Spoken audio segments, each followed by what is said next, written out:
Este episodio es otro episodio más que mi hermano no ha podido acudir. Yo estudié en la Universidad de la Meca.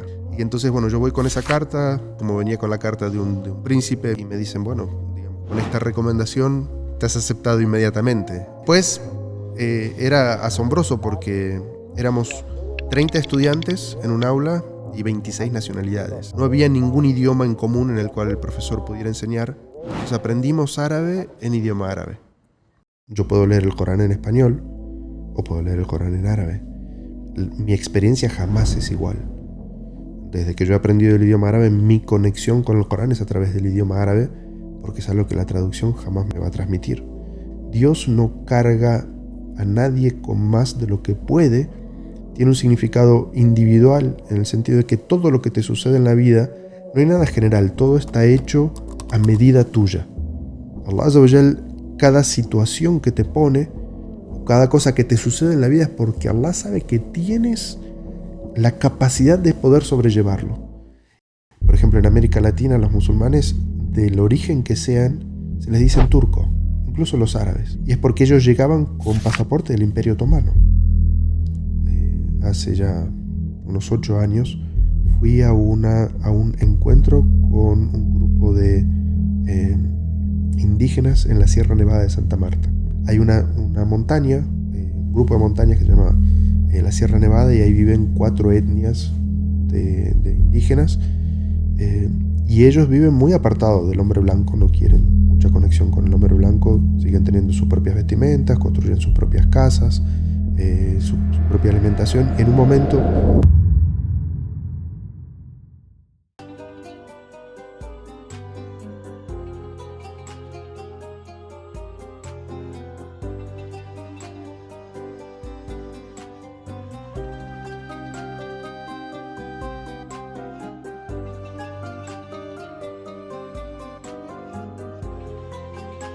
Assalamu alaikum y bienvenidos a otro nuevo episodio de La Última Medina.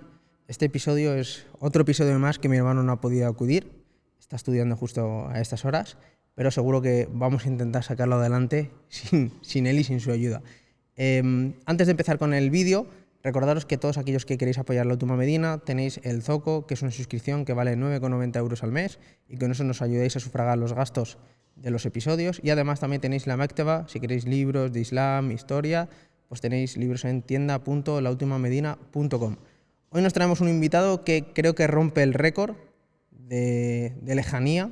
Viene desde muy lejos, ha estado también viajando mucho estos últimos días. Ha sido complicado poder cuadrar con él, así que espero que apreciéis la entrevista tanto como yo a nivel personal. Y tenemos con nosotros a nada más ni nada menos que a nuestro Sheikh Isa García desde Colombia, podemos decir, ¿no? sí, alhamdulillah. Desde Colombia, Sheikh, que ha estado aquí, ha venido a compartir con nosotros esta entrevista. Así que voy a presentarte, Sheikh. Estudiaste en Medina, vives ahora mismo en Colombia, te convertiste al Islam, y la primera pregunta que a lo mejor mucha gente... bueno, nos falta una pregunta, perdona, Sheikh. Nos falta una pregunta muy importante antes de empezar el podcast, que si no mi hermano me mata. ¿Cuál es tu sabor de helado favorito? ¿De helado favorito? Bueno, me encanta el chocolate. Sabor de helado de chocolate. Yo creo que es la primera vez que sale ese sabor. Sí. Así que mira, de todas las entrevistas tienes ahí un sabor favorito. Pues cuéntanos un poco, Sheikh. Yo te conozco desde hace bastante tiempo y todo el mundo creo que ha oído hablar de los libros traducidos por Sheikh Isa García, mashallah, una gran cantidad de libros, las charlas de Isa y mucho contenido en español gracias a tu labor. Pero cuéntanos un poco cómo Isa García conoce ese Islam. He escuchado alguna vez la historia, pero la verdad que siempre me motiva a escuchar cómo conoces el Islam y qué te hace ser musulmán. Bueno, digamos, yo me crié en una familia cristiana no practicante en Argentina. Y, digamos, desde muy joven tuve mucha inclinación espiritual. Me gustaba ir a los grupos juveniles y, digamos, tenía muchas lecturas de carácter espiritual. Pero, digamos, obviamente también tenía muchos cuestionamientos a la iglesia, hacía muchas preguntas que eran incómodas y generalmente la respuesta son misterios de la fe. La fe está en creer sin preguntar o sin entender. Y eso no satisfacía mi búsqueda. Así que desde muy joven, creo que 16, 17 años, empecé a como a investigar en otros horizontes. Primero, obviamente, todo lo que tenía que ver dentro del cristianismo, entonces todas esas personas que te golpean la puerta el domingo por la mañana, ¿no es cierto? Los evangélicos, los testigos de Jehová, los mormones, que antes quizás los rechazaba, les decía, bueno, no entren, explíquenme, quiero ver su óptica. Pero bueno, al final ninguno de ellos tenía respuesta a las preguntas que yo tenía. Muchas específicamente sobre el tema de la Trinidad, sobre la persona de Jesús. Así que cerca de los 18 años, bueno, ya empecé a ver otro tipo de ideologías, de religiones. Y una noche estaba muy desahuciado, no desesperado, podría decir. No encontraba respuesta, no encontraba la luz o la guía. Y esa noche hice un dua, una súplica al Creador. Le pedí al Creador que me guiara a encontrar la religión correcta o se llevara mi alma, ¿no es cierto? Porque me costaba mucho vivir en esa incertidumbre. Eso fue por la noche, me quedé dormido y al otro día por la mañana llegó un amigo de mi papá que se había hecho musulmán y venía a mi casa a hacerle dawa a mi papá. Mi papá en ese momento estaba de viaje, pero bueno, yo sentí su visita como una respuesta al dua, a la súplica que yo había hecho la noche anterior. Porque, digamos, él me dice eso, que bueno, que se había hecho musulmán y que quería hablar con mi papá sobre el Islam. Y el Islam jamás había aparecido como una opción. De todas las religiones que yo había investigado, el Islam jamás había aparecido. Entonces, digamos, nos sentamos a hablar, en Argentina mate de por medio, digamos, tomando mate va y viene. Nos pasamos unas 2 o 3 horas hablando y él, recuerdo en este momento que él solamente habló sobre el concepto de la shahada. La ilaha illallah, Muhammad Rasulullah. Y mientras él hablaba de la ilaha illallah, él respondía a todas las inquietudes que yo tenía sobre el concepto de la Trinidad, es decir, sobre la unicidad de Dios. Y por el otro lado, cuando él se puso a hablar sobre Muhammad Rasulullah, respondió a todas las inquietudes que yo tenía sobre la imagen o la persona de Jesús. Entonces, para mí fue un proceso muy natural y muy corto tomar la shahada. Yo hice la shahada después de, no sé, 2 o 3 horas de hablar por primera vez con un musulmán. Subhanallah. ¿Y la tomaste con él? Con él, así es. Subhanallah. ¿Cómo sigue ese camino? Es decir, una vez te haces musulmán, ¿se lo comentas a tus padres? Sí. Me hice musulmán y fui con él a la mezquita por primera vez a hacer el Salat al-Jumu'ah. Fue bastante extraño estar 40 minutos sentado escuchando una jutba en un idioma que no entendía. Fue un desafío. Pero bueno, alhamdulillah, recibí el calor y la fraternidad de esa comunidad. Cuando le dijeron que yo recién me había hecho musulmán, todo el mundo se acercó, me abrazó, fue una sensación muy, muy agradable. Y yo normalmente tenía charlas o discusiones, sobre todo con mi papá, de temas espirituales. Y cuando yo le comenté que había abrazado el Islam, no fue fácil para él aceptarlo. Él identificaba el Islam como una religión que ponía demasiados límites a lo que la persona podía hacer. Y por otro lado, yo creo que su ego estaba herido porque su amigo había venido a hacerle dawa a él y yo había hecho, digamos, la shahada, había abrazado el Islam antes que él. Entonces en algún momento él dejó entrever que había sido como un golpe a, digamos, ese liderazgo de padre de que yo, su hijo, me hubiera convertido al Islam antes que él. Subhanallah. Vamos a posicionarnos, esto es sobre los 80, más o menos. En el año 89 fue esto, sí. 89. Yo tenía 17, 18 años. Es decir, no había YouTube, no había redes sociales, había libros en español, muy pocos, si no los había. ¿Cómo uno empieza ahí a buscar conocimiento sobre el Islam? Porque entiendo que te conviertes, das ese paso, quieres saber más sobre el Islam, porque ¿dónde estoy entrando? ¿Qué mundo es este? ¿Dónde estoy entrando? ¿Cómo empiezas a adquirir esa búsqueda de conocimiento? ¿Cómo empieza la búsqueda de conocimiento de Sheikh Isa García? En ese momento creo que me dieron 3 libros. Una traducción del Corán de un orientalista. me dieron una sira del profeta de Martin Links, creo que se llama La vida del último mensajero de Dios, según las Muy fuentes más conocida. antiguas, algo así. Y me dieron un libro sobre la oración, en español de España. Creo que estaba impreso aquí en Madrid, y lo cual era como muy extraño para mí relacionarme con el español de España, el vosotros y esa conjugación. Pero bueno, me dieron esos libros. Yo era un lector ávido, así que en menos de una semana había leído absolutamente todo el material. Y yo me hice musulmán en noviembre, y las vacaciones de verano en Argentina eran diciembre, enero y febrero. Entonces cuando se acabaron las clases, esta persona con la cual yo me había hecho musulmán me dice, ¿por qué no te venís a pasar el verano en mi casa? Me adoptó durante 3 meses, con todo, digamos, lo que supongo que debe ser la molestia de llevarse un joven, un adolescente a tu casa. Él tenía familia, hijos, hijas, y más pequeños.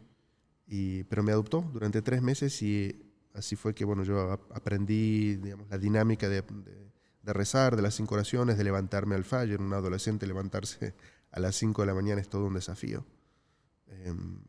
Y recuerdo que todos los días, creo que era después del Asr, él tenía una copia del Riyad Salihin en su casa, y leíamos algunos hadices, y también leíamos alguna parte del Sagrado Corán. Y bueno, yo tenía muchísimas preguntas, y él, en lo mejor de su capacidad, intentaba explicarme.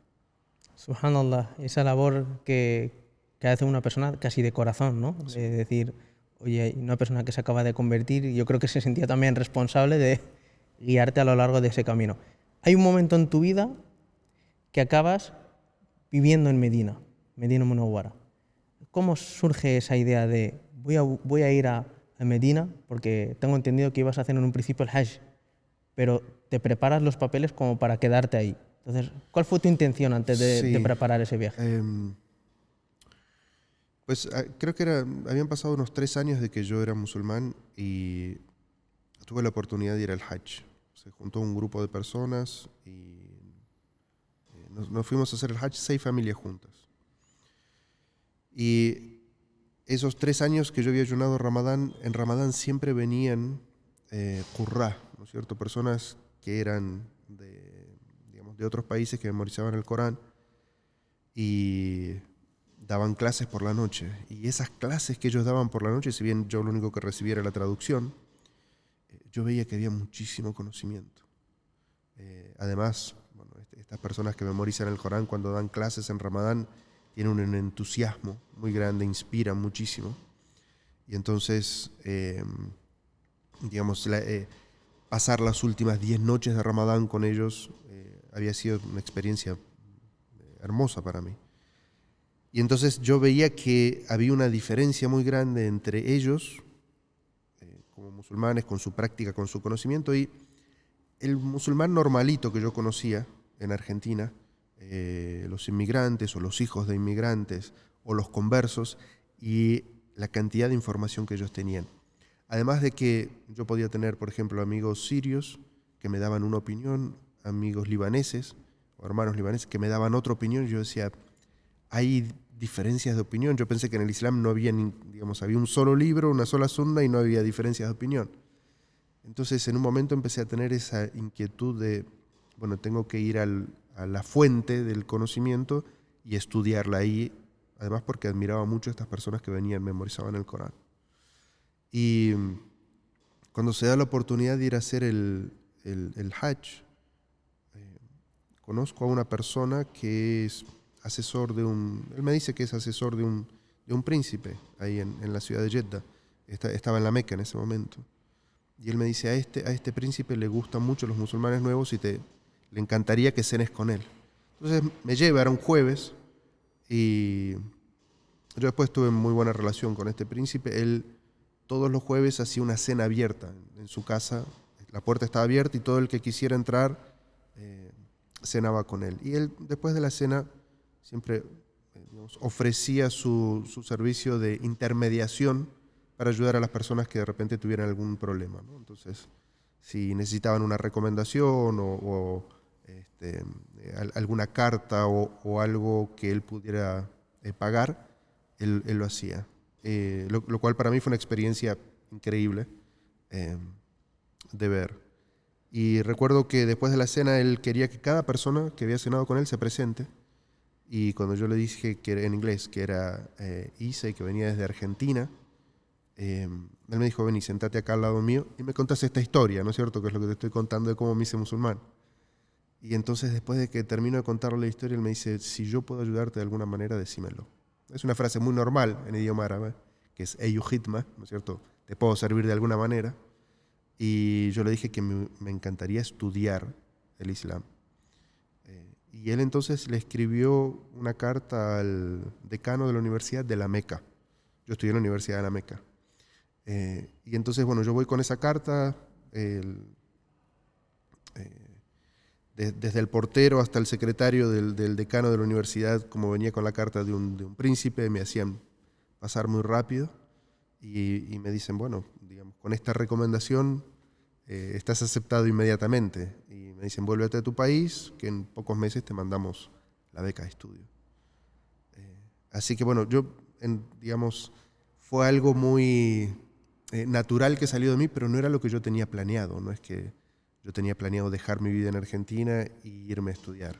Fue algo que salió así y bueno, dije, bueno, esto viene de Allah, tengo que aprovecharlo. ¿Qué te comentan ahí tus padres cuando de repente les dices, oye, me voy a estudiar? Sí, no fue nada fácil.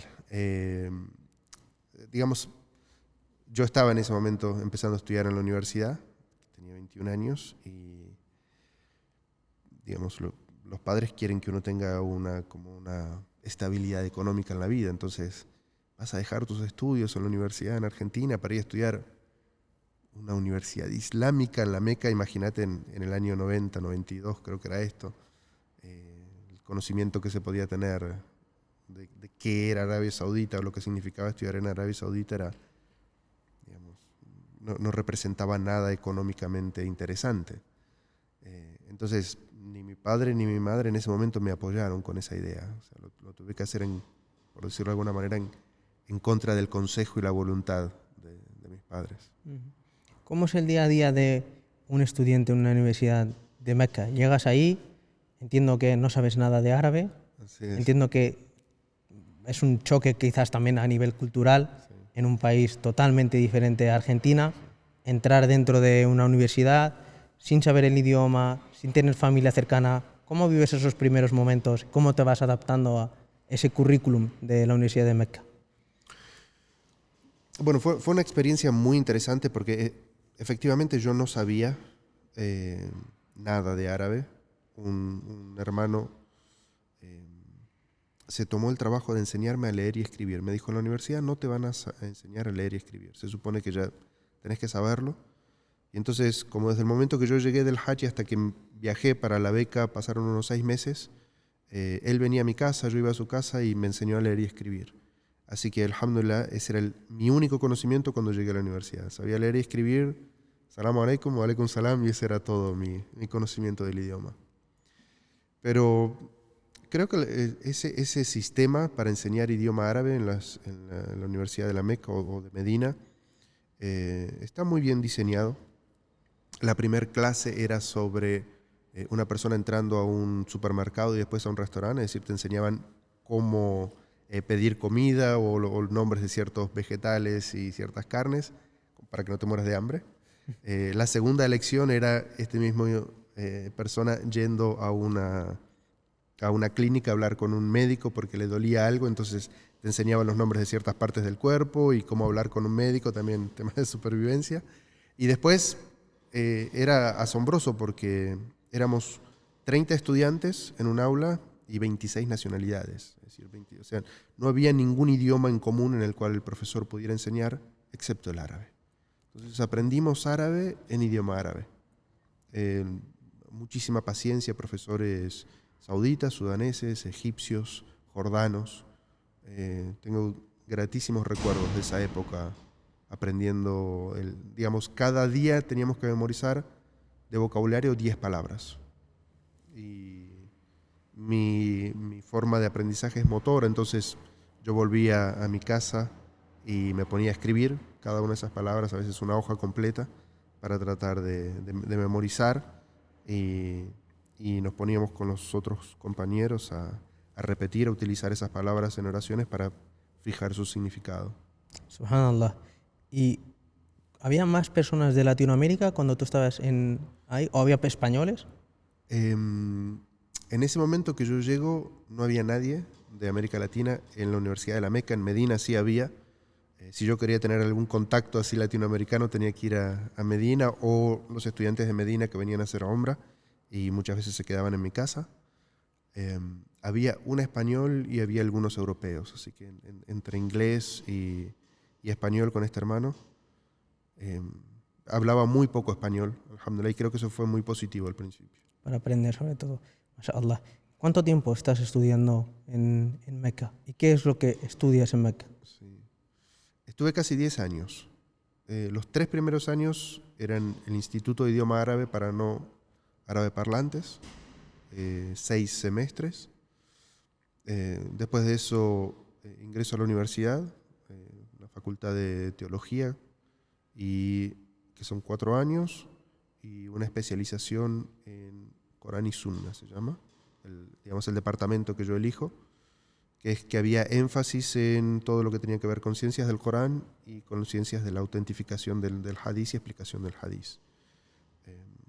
La facultad que yo elijo es Kulliyat ad-Da'wa Usuluddin, que es la facultad de teología, ¿cierto? El énfasis está puesto en todo lo que es aqida, o creencias.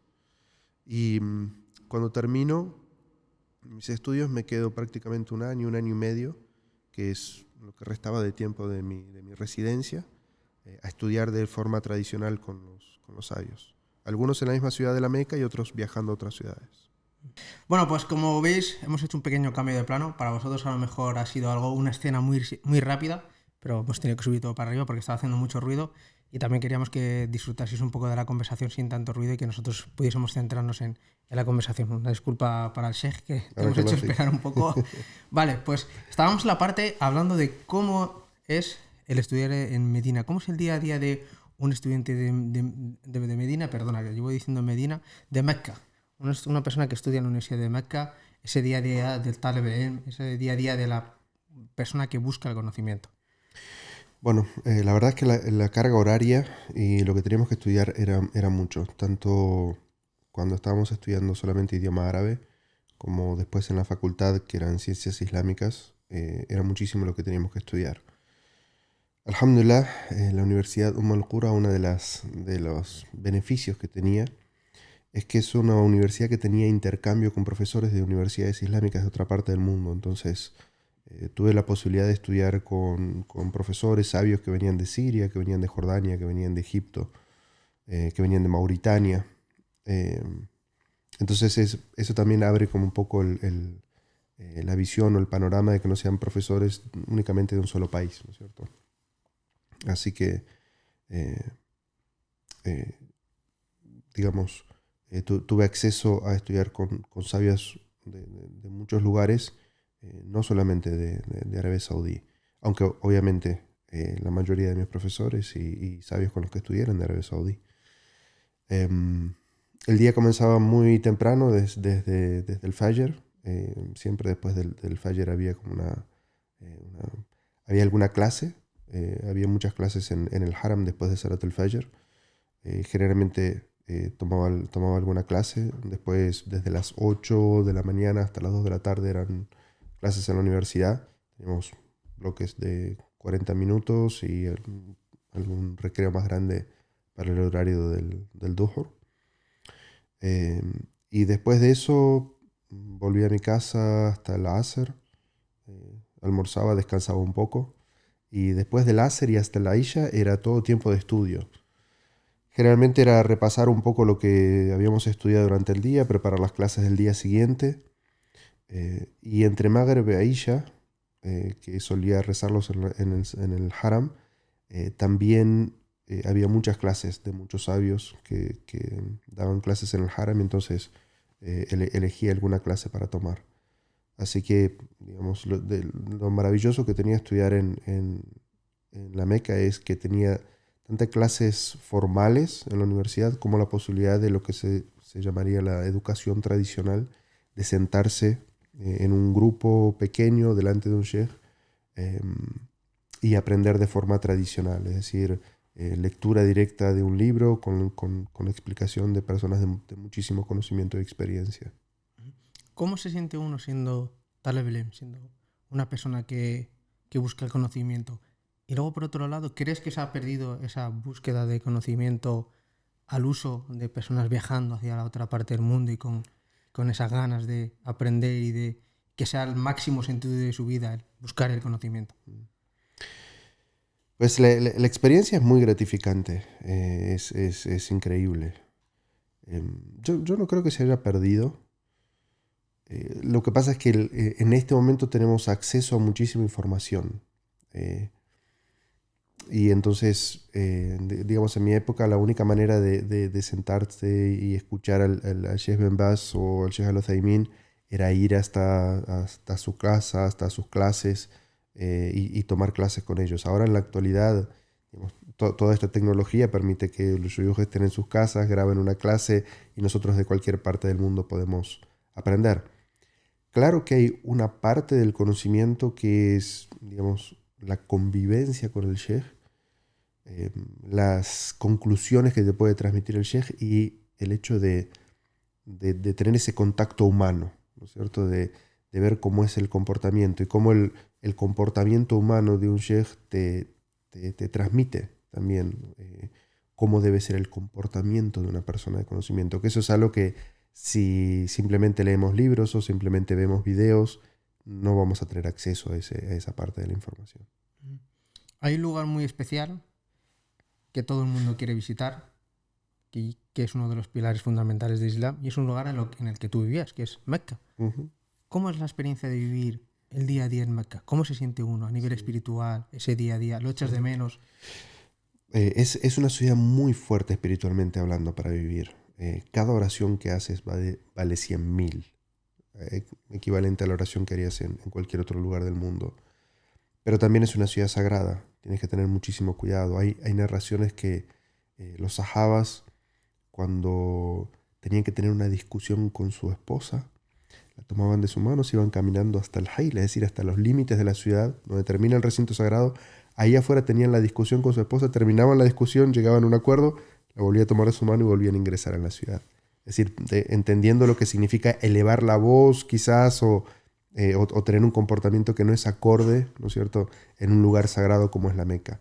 Y recuerdo que nuestros profesores nos hacían tomar conciencia de eso constantemente, de que estábamos en un lugar sagrado y que si bien las oraciones se veían multiplicadas y la recompensa del ayuno se ve multiplicado, los pecados y las faltas también se ven multiplicadas en ese lugar. Entonces uno tiene que tener muchísimo, muchísimo cuidado. Algo hermoso de vivir en la Meca era sentir de que uno estaba viviendo en el lugar donde todo el mundo quería estar. La gente en Ramadán quiere ir a ayunar a la Meca, la gente quiere ir a hacer el Hajj, quiere ir a hacer Umrah, y uno tenía el enorme privilegio de estar viviendo ahí y poder ayunar todo Ramadán en Meca y poder hacer el Tarawih cada una de las noches y poder hacer el Hajj. Yo hice el Hajj, alhamdulillah, 12 años seguidos.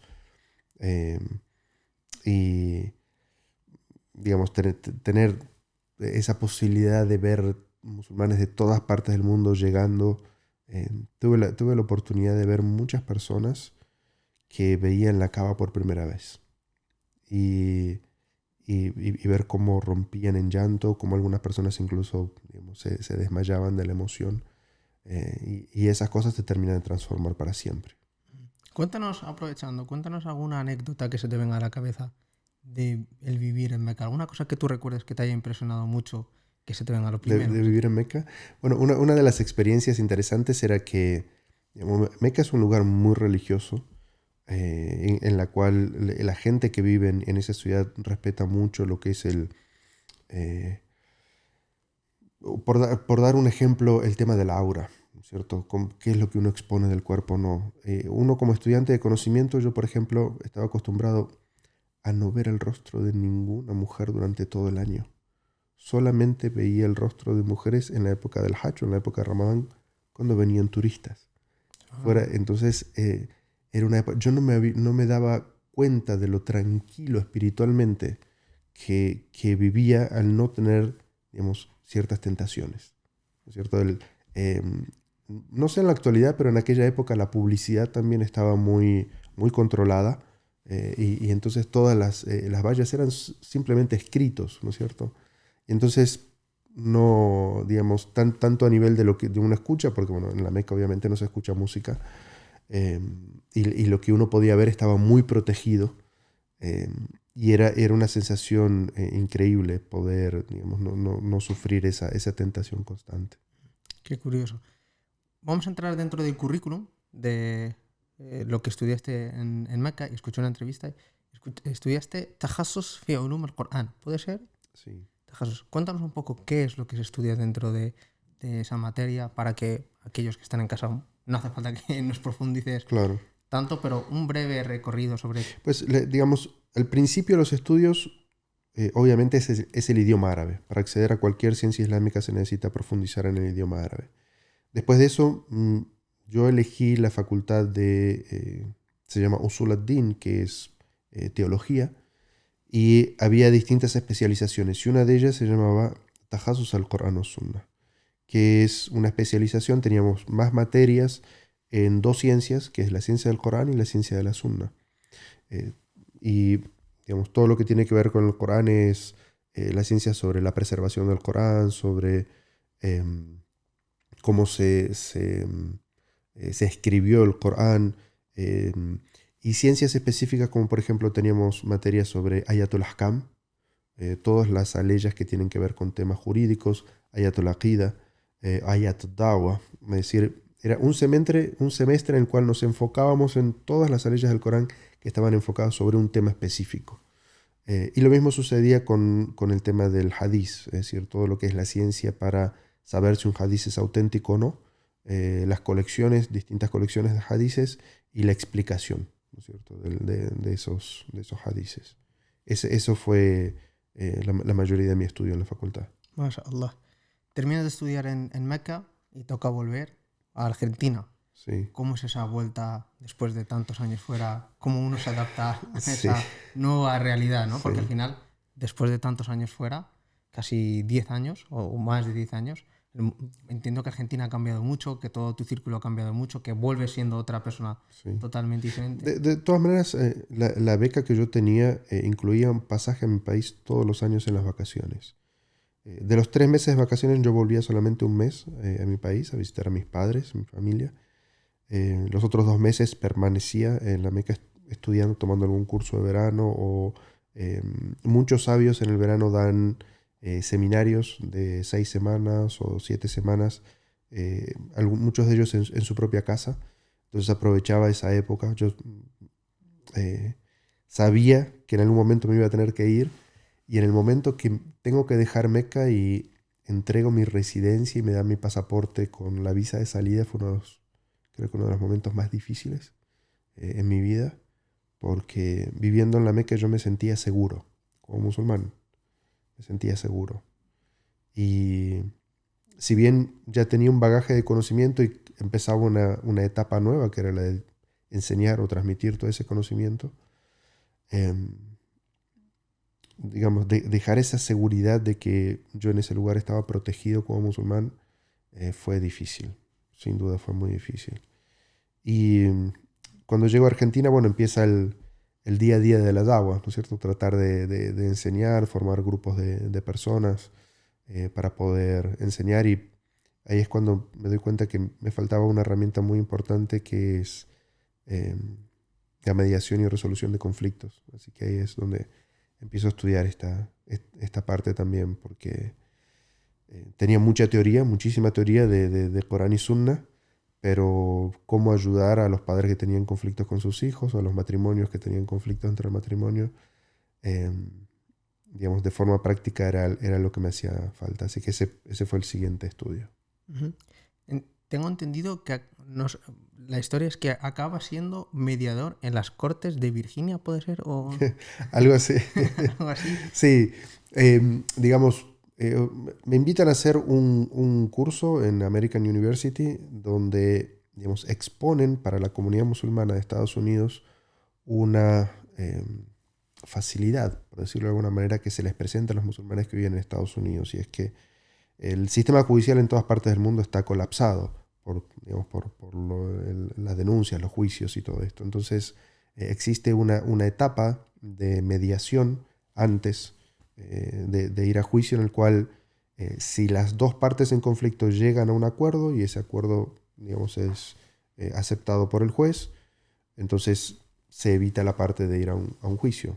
Y entonces la comunidad musulmana toma esta opción y trata de formar mediadores que tengan este conocimiento de cómo mediar y a la vez tengan conocimientos de ciencias islámicas, y por lo tanto puedan ayudar, guiar a las personas a que lleguen a un acuerdo basado en lo que es el entendimiento del Corán y la Sunna. Es decir, si dos musulmanes tienen un conflicto y van a un juez, el juez va a juzgar según la ley de ese país. Pero si este mediador puede ayudarlos, obviamente para llegar a un acuerdo es voluntad de las dos personas, pero uno como musulmán debería querer que llegara a un acuerdo según lo que establece el Corán y la Sunna. Entonces, uno como mediador trataba de ayudar a las personas y les orientaba qué es lo que, cómo la Sharia solucionaría ese problema. Y entonces, de esa manera, muchos conflictos comerciales o dentro del matrimonio, o incluso de divorcio, de tenencia, de manutención o de herencia, se podían solucionar en ese, digamos, aspecto dentro de la mediación, y eran refrendados por el juez. Entonces, digamos, cuando esto era completamente nuevo en América Latina, y digamos, para conseguir como extranjero esa certificación, tenía que elegir alguna forma de mediación. Entonces, yo me intereso más por la mediación familiar. Entonces me certificó de esa manera, y bueno, la certificación implicaba eso, que estaba certificado para ser mediador en las Cortes Familiares de Virginia. Cuando llegas a Argentina, empiezas con esa agua, luego posteriormente te acabas mudando a Colombia. Uh-huh. ¿Cuál es tu labor actual en el día a día? Es decir, ¿cómo es el día a día de Isa García? ¿A qué te dedicas actualmente? Bueno, mi esposa dice que yo tengo más trabajo que un ilegal.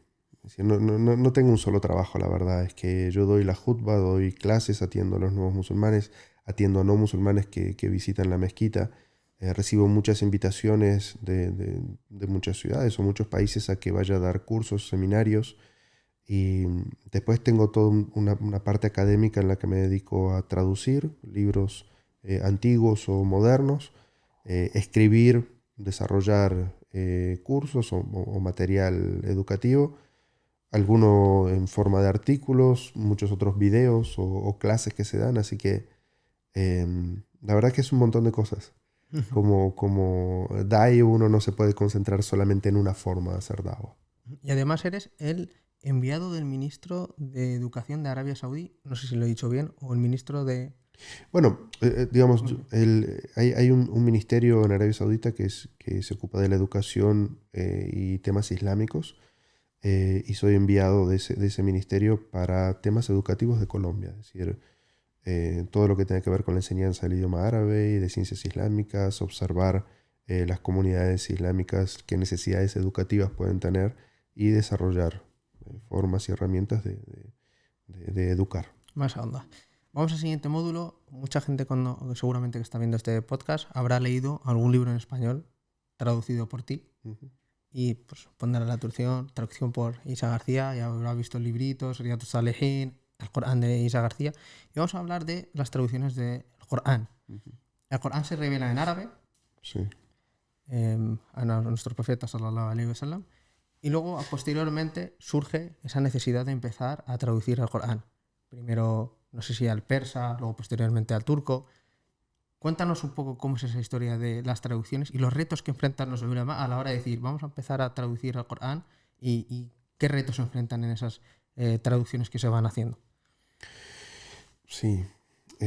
Digamos, lo primero que tenemos que entender es que el Corán es la revelación que recibe el profeta Muhammad sallallahu alaihi wasallam en idioma árabe. Eso es el Corán.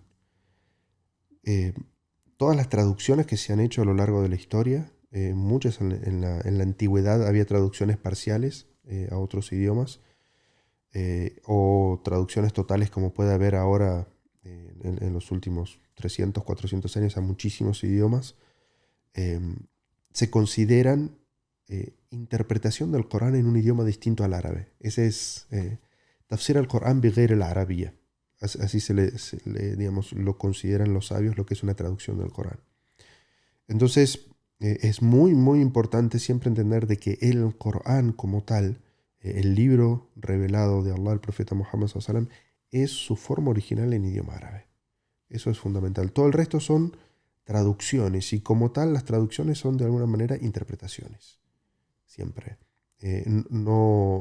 Las traducciones no tienen esa consideración hacia un libro sagrado que uno tiene con lo que es el mushaf, ¿no es cierto? Que uno no lo puede tomar si no tiene la ablución mayor, es recomendable tener la ablución menor, todo el respeto que se le debe tener y bueno, eso es solamente con el Corán original en idioma árabe. Y el resto son traducciones, son interpretaciones. ¿Hay algunos ulama a lo largo de la historia que se oponen a esas traducciones o es algo que...? Pues como toda cosa nueva en el Islam, obviamente hubo personas que al principio no lo consideraban, pero no debemos entender esto como algo extraño.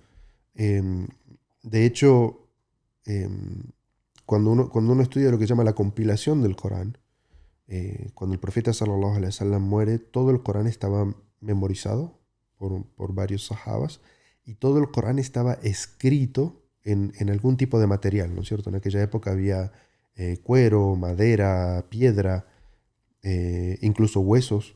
Estaba escrito el Corán, todo el Corán estaba escrito, pero no estaba compilado. Y cuando el profeta sallallahu alaihi wasallam muere y varios de los que eran memorizadores del Corán empiezan a morir también, Omar ibn al-Khattab le dice a Abu Bakr as-Siddiq, que era el califa, que compile todo el Corán en un solo libro. Y la primera reacción de Abu Bakr as-Siddiq es decir, yo no voy a hacer algo que no hizo el profeta sallallahu alaihi wasallam, ¿no es cierto? Es decir, es como la reacción natural que tiene que tener la umma ante todas cosas que son nuevas. Es decir, no quiero caer en ¿qué? En una innovación. Si no lo hizo el profeta sallallahu alaihi wasallam, no lo voy a hacer yo. Entonces, digamos, esa reacción a el Corán descendió en árabe y se mantuvo en árabe durante mucho tiempo. Digamos, transmitir eso en otro idioma, hay sabios que lo consideraban una innovación. Es decir, el Corán era solamente en árabe. Y desde ese concepto tienen razón. El Corán es solamente en árabe. Por eso yo dije que al principio lo que había era traducciones parciales. Es decir, no se tradujo todo el Corán a otro idioma, sino partes del Sagrado Corán se iban traduciendo por una necesidad de transmitir los significados. Muchas de esas traducciones al principio, como mucho de nuestra tradición, era oral. Es mucho tiempo después que estas traducciones empiezan a ser escritas, ¿no es cierto? Y bueno, hacia lo que son nuestros idiomas, la mayoría de ellos debe tener quizás 200, 300 años como mucho. Hay una de las cosas que tiene el Sagrado Corán es ¿no? El milagro del Corán. Y es ese milagro que se basa sobre todo en la lingüística del Corán. También. Quizás se pierde eso también, ¿no? A la hora de hacer esa interpretación por ese juego de palabras, esa poética que puede tener el Corán, ese milagro lingüístico que aquel que es entendedor del árabe sabe, esa balaga que tiene el Corán, que reta, ¿no? a imitarlo, si alguien es capaz de imitar el Corán, a hacerlo. ¿No se pierde eso en absoluto con las interpretaciones en sí? ¿O cuál es tu visión sobre ello? Sí. No, yo estoy 100% de acuerdo que gran parte de eso se pierde en una traducción, sin duda. Puedo dar mi experiencia personal sobre esto. O sea, yo puedo leer el Corán en español o puedo leer el Corán en árabe. Y mi experiencia jamás es igual. Desde que yo he aprendido el idioma árabe, mi conexión con el Corán es a través del idioma árabe, porque es algo que la traducción jamás me va a transmitir. O sea, hay un nivel en la profundidad del entendimiento de lo que se quiere transmitir que una traducción jamás te va a poder dar. Y por eso es que los sabios siempre dicen que hay ciertos estudios que se realizan únicamente sobre el idioma original en los textos originales. Es decir, conclusiones sobre aqida o conclusiones sobre fiqh se sacan haciendo el estudio sobre la revelación en su idioma original. Jamás se sacan sobre una traducción. Es decir, si alguien va a decir, por ejemplo, la palabra vaca con B corta tiene una implicancia, ¿no es cierto? Porque pues, no es correcta. Porque digamos, en el idioma árabe hay una sola B, ¿no es cierto? Y digamos, no, nosotros escribiríamos bácara, ¿no es cierto? Con B larga, ¿verdad?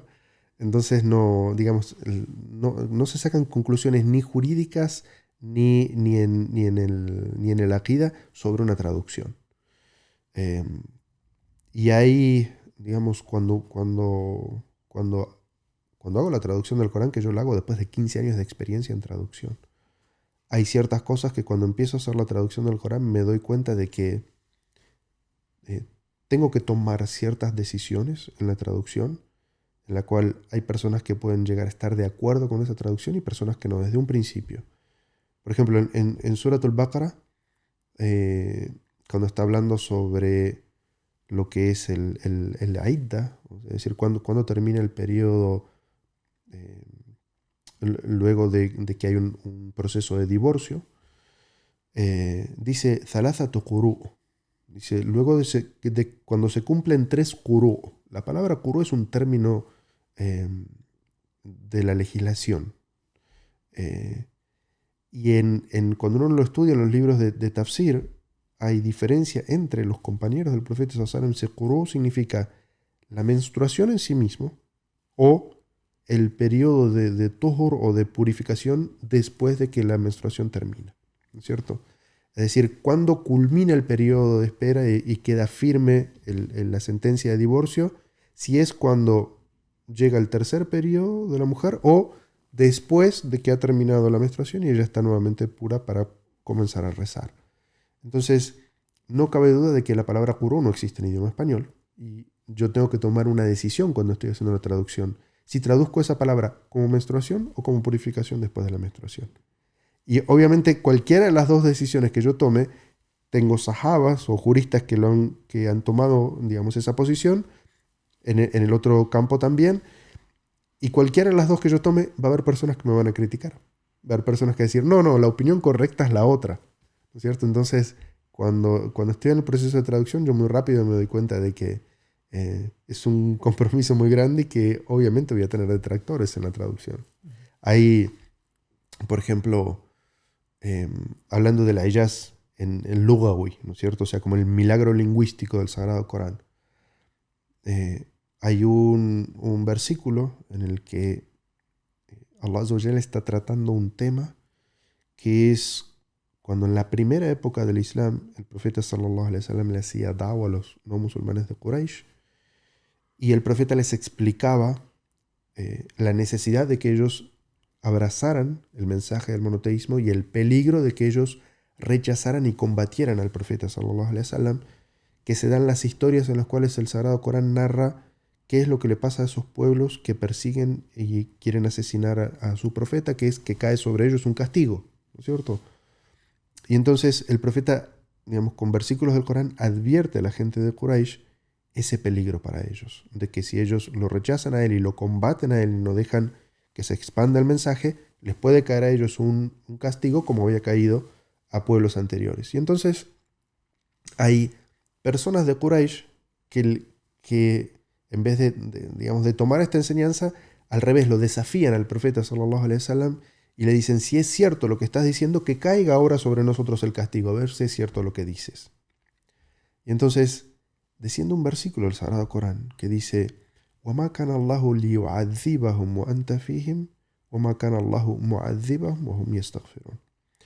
Dice, digamos, la traducción más sencilla de este versículo sería, Allah nunca iba a hacer que descendiera un castigo si tú estás entre ellos. Es decir, la presencia del profeta era una garantía de que no iba a descender un castigo celestial. Dice, وَمَا كَانَ اللَّهُ لِيُعَذِّبَهُمْ وَهُمْ يَسْتَغْفِرُونَ. Y Allah jamás descendería un castigo sobre un pueblo que pide perdón. ¿Sí? Es decir, que hace istighfar. Entonces, Es una traducción muy sencilla, pero el milagro lingüístico de esto es que cada palabra que yo acabo de decir del idioma árabe tiene un significado muy profundo. Porque cómo se utilizan los verbos y los sustantivos en este versículo da un significado mucho más profundo a lo que yo simplemente les acabo de decir. Que quien lo entiende en idioma árabe entiende la profundidad de esta frase, pero en español es imposible transmitir. ¿Por qué? Nosotros tenemos en el español, igual que en el árabe, si queremos definir algo que sucede en un solo momento, lo decimos de forma verbal, ¿no es cierto? Por eso tenemos verbo pasado, algo que sucede en el pasado, presente y futuro. Algo que sucede en un momento específico en algún tiempo.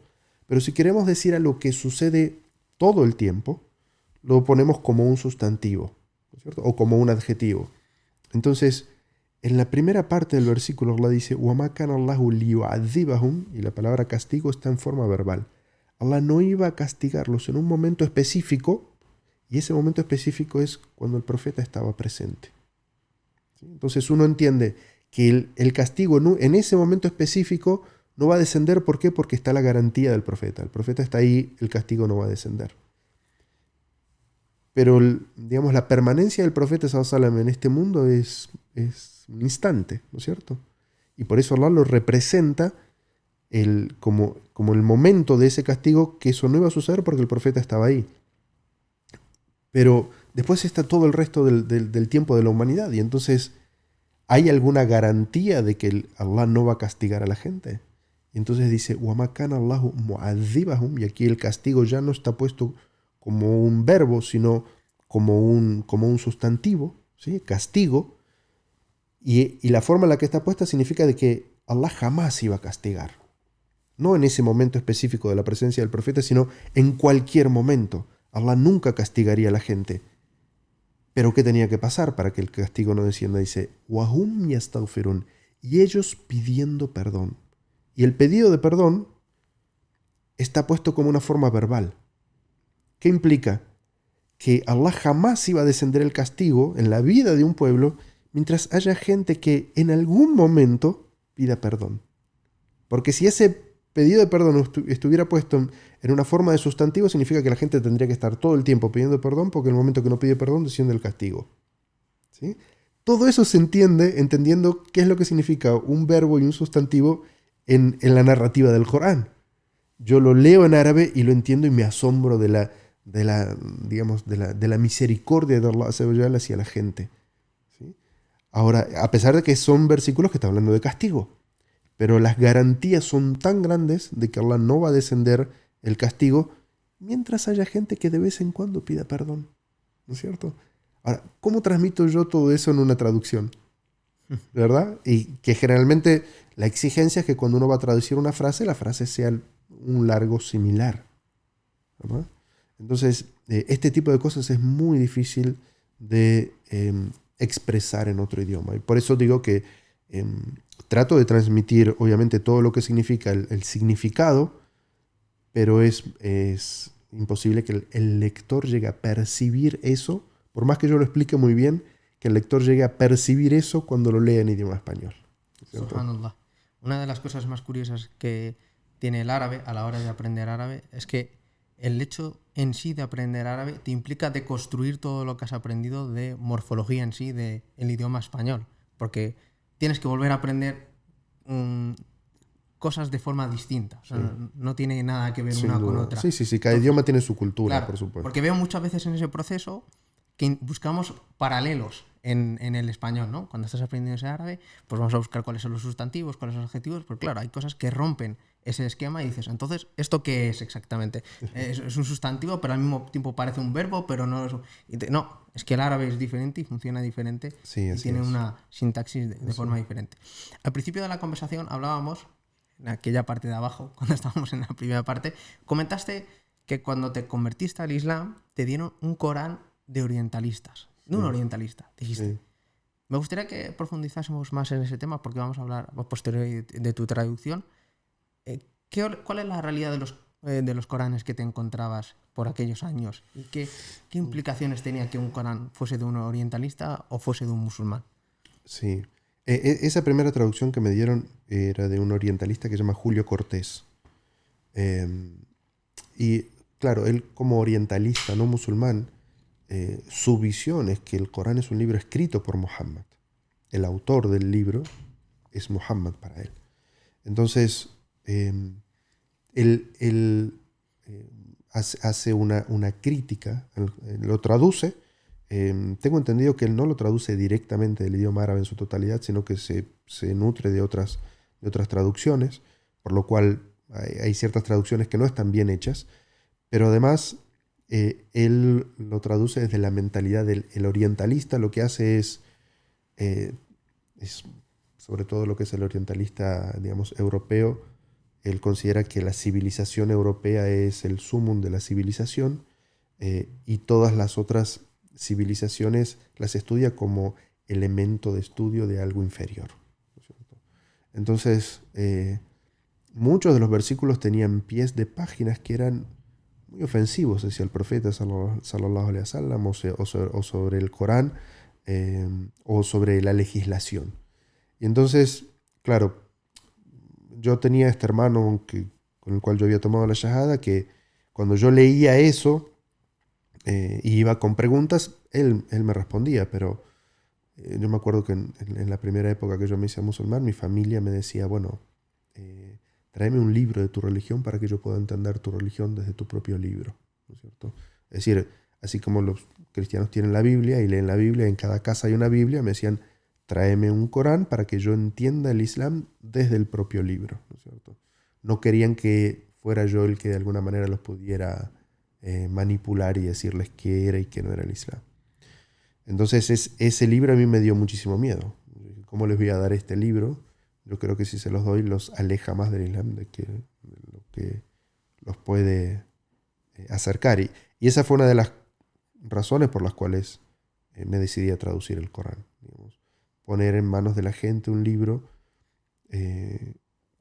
que desde la visión del traductor, eso es una revelación divina. Eso hace la diferencia entre un traductor musulmán y un traductor no musulmán. ¿Dices que te toma cuántos años el traducir el...? En la traducción del Corán llevó aproximadamente 5 años. 5 años. Y, digamos, mi nombre está ahí como traductor, pero es el trabajo de un equipo. Yo hacía la traducción, después el licenciado en jurisprudencia islámica, Anas Quevedo, hacía una revisión, digamos, comparaba la traducción con los libros de interpretación. Después iba donde Said Pedraza, que es un literato que trataba de mejorar la parte lingüística. Y después hubo una hermana que hizo todo, digamos, una revisión de estilo y ortográfica para que saliera de la mejor manera. Así que era un trabajo de muchas personas. Uh-huh. ¿Cuál fue el mayor reto que tuviste a la hora de hacer una interpretación de un libro como este? ¿En la traducción del Corán? Sí, la traducción del Corán. Yo solía traducir durante las noches. Hubo partes, coincidió con el nacimiento de mi segundo hijo, y entonces yo me quedaba toda la noche hasta que llegaba el horario de cambiar el pañal de la madrugada y dar el biberón de la madrugada. Entonces lo hacía yo mientras mi esposa dormía. Entonces me pasaba toda la noche entre libros de tafsir y tratando de encontrar la forma de traducir ese versículo. Y había noches que, digamos, al Fajr levantaba a mi esposa para que rezara, y ella me decía, bueno, ¿cuánto pudiste traducir esta noche? Y yo le decía, estuve toda la noche peleando con una aya. ¿No? O sea, había veces que un día completo no alcanzaba para traducir una aya. Y había otros días que, bueno, alhamdulillah, fluía más. Hay versículos que, digamos, nosotros los repetimos a diario, y traducirlos es un desafío muy grande. Por ejemplo, el versículo que todos decimos, que es La yukallifu Allahu nafsan illa wusaha, laha ma kasabat wa alayha ma iktasabat. Todos los musulmanes memorizamos ese versículo, y, digamos, incluso los que no lo memorizan tienen muy presente su significado, porque es Allah no carga a nadie por encima de lo que puede sobrellevar, ¿no es cierto? En su favor, cada persona tendrá lo que haga de buenas obras y en su perjuicio los pecados que haya cometido. Traducción, general. Ahora, cuando yo intentaba traducir esto, tiene unos significados muy fuertes, porque primero, la primera parte dice, La yukallifullahu nafsan illa wusaha. En los libros de interpretación tiene dos interpretaciones posibles muy fuertes. La primera es que se refiere a algo personal, es decir, Dios no carga a nadie con más de lo que puede. Tiene un significado individual en el sentido de que todo lo que te sucede en la vida, no hay nada general, todo está hecho a medida tuya. Allah Azza wa Jal, cada situación que te pone o cada cosa que te sucede en la vida es porque Allah sabe que tienes la capacidad de poder sobrellevarlo. Y muchas veces las personas decimos, esto me supera, ¿no es cierto? Tenemos una dificultad y decimos, esto me supera. Ese versículo significa de que nada de lo que te sucede en la vida, si Allah Azza wa Jal te lo puso, es porque Él sabe que tienes la capacidad, la madera, las herramientas para poder salir adelante de esa situación. Tiene ese significado. Pero también tiene un significado en los libros de interpretación, que significa que todo lo que Allah pone de jurisprudencia y de leyes en esta vida es porque sabe que el ser humano tiene la capacidad de hacerlo. Y entonces hay personas que dicen, me alegro mucho que puedas rezar las 5 oraciones, pero yo no podría con eso. O qué fuerza que puedes, ayunas todo Ramadán, yo no soy una persona de ayuno, yo no podría, ¿no es cierto? Y así, todas la legislación que Allah nos pone como personas, la yukallifullahu nafsan illa wusaha, significa de que todo lo que Allah ha prescripto para la humanidad significa que todo ser humano individualmente puede hacerlo. Decime cómo traduzco eso. En una frase. Es muy difícil encerrar esos significados de lo que es lo social y lo individual en una traducción. Y la frase que le sigue no es menos complicada de traducir, porque Allah dice, Laha ma kasabat, es decir, ella se refiere al alma individual de cada persona, tiene en su favor el día del juicio aquellas cosas que haya hecho de buenas obras. Y después dice, Wa aleiha ma iktasabat. Kasabat o iktasabat son exactamente el mismo verbo, que es lo que obtiene a su favor o como recompensa. Lo único que la primera es kasaba, es decir, el verbo está trilítero, y en la segunda se le ha agregado una letra, iktasaba. En las reglas de la lingüística, ziyadat al-mabna yadullu ala ziyadat al-ma'na. Es decir, que haya una letra más en la palabra significa que tiene algún significado distinto con respecto a lo anterior, ¿no es cierto? ¿Cuál es el significado distinto? En este caso, kasaba o iktasaba es que esto se obtiene con más facilidad y esto se obtiene con más dificultad. Y entonces, ahí viene como el primer desafío, porque laha, es decir, las buenas obras que haya hecho, y lo que obtiene tiene un poco de dificultad. Pero lo que haya cometido de pecados, lo que obtiene tiene más dificultad. El pensamiento inmediato es que eso es contradictorio. Porque hacer buenas obras es mucho más difícil que dejarse llevar por los pecados, ¿sí o no? Obtener el sustento halal es mucho más difícil que dejarse llevar y obtenerlo de cualquier manera y obtener sustento haram, ¿no es cierto? Entonces, el significado que Allah Azza wa Jal quiere dar no es en este mundo, es en el otro mundo. Es decir, va a tener facilidad en el día del juicio, cuando a pesar de que le costó hacer las obras de bien y cumplir con sus ritos, a pesar de que fue difícil, lo que va a obtener va a ser más fácil, le va a dar facilidad. Pero lo otro lo va a llevar a una situación difícil. Dejarse llevar por lo fácil lo va a llevar a una situación difícil. Entonces, ¿cómo uno transmite, digamos, en idioma español, diciendo algo tan sencillo como a su favor es lo que haya hecho de buenas acciones y en su contra lo que haya hecho de pecados, todo este significado? ¿No es cierto? Obviamente cuando uno hace una traducción del árabe al español, hay muchos significados que se pierden. Y por eso es que La primera impresión de este Corán salió en el 2014 y desde el 2014 hasta ahora, prácticamente 10 años, yo me he dedicado a dar muchas clases de tafsir, ¿cierto? Me dedico, la mayoría de mis clases tienen que ver con tafsir porque yo me maravillé tanto durante el proceso de la traducción y había tantas cosas que me di cuenta que no podía transmitir en la simple traducción del versículo, que trato de compensarlo dando clases de tafsir explicando la profundidad de todos estos versículos. MashaAllah. Antes comentábamos que a la hora de hacer esas traducciones había algunos ulama que se oponían a estas traducciones, ¿verdad?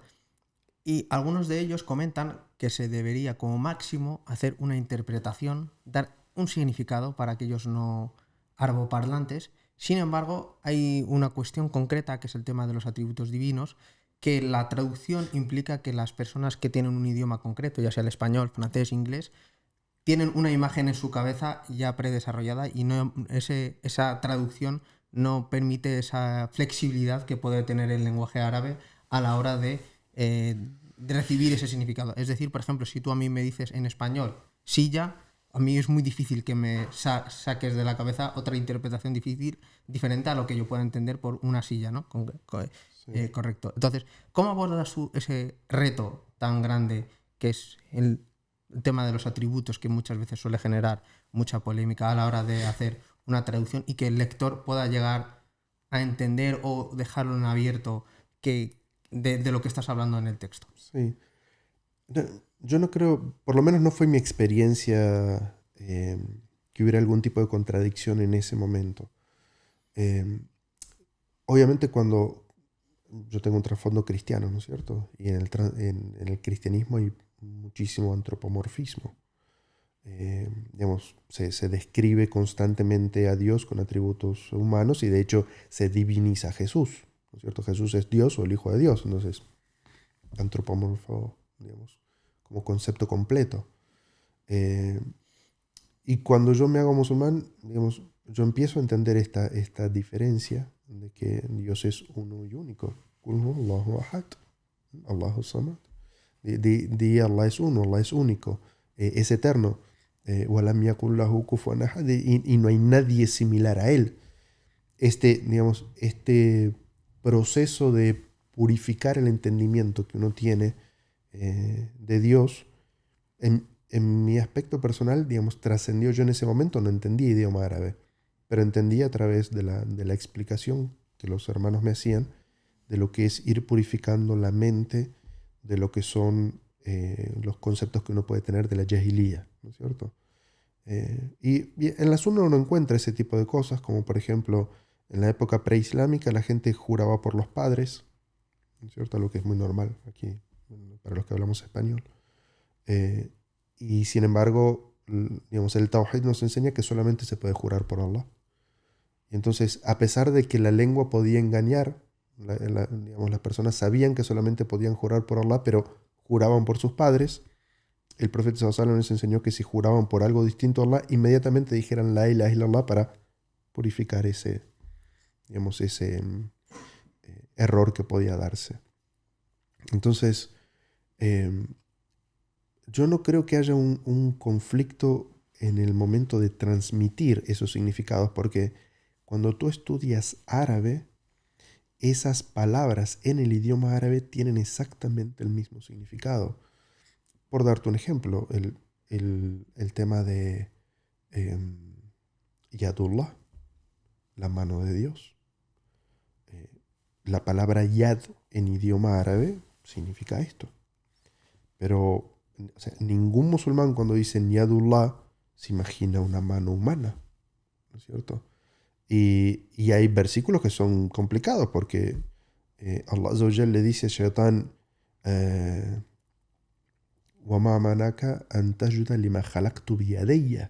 Dice, ¿qué te impide postrarte ante aquello que he creado con mis dos manos? ¿No es cierto? Para aquellos que hacen una interpretación metafórica, que mano sí o sí tiene que tener un significado metafórico, de que es el poder, por ejemplo, pues entonces cuando Dios habla de sus dos manos, ¿qué es? ¿No es cierto? Entonces, lo cierto es que esa palabra tenía un significado en la época del profeta sallallahu alaihi wasallam. La palabra yad tenía un significado. Y que para para los seres humanos, yad es esto, pero cuando nosotros hablamos de la mano de Dios es una mano divina. Y el hecho de que la palabra sea mano no tiene en ningún momento que implicar de que si decimos la mano de Dios hay un concepto metafórico o antropomórfico al afirmar la mano de Dios, ¿no es cierto? O wajhullah, el rostro de Dios. Entonces, que yo diga Dios tiene rostro porque Él lo dijo en el Sagrado Corán, no significa en ningún contexto que haya un concepto antropomórfico allí, absolutamente.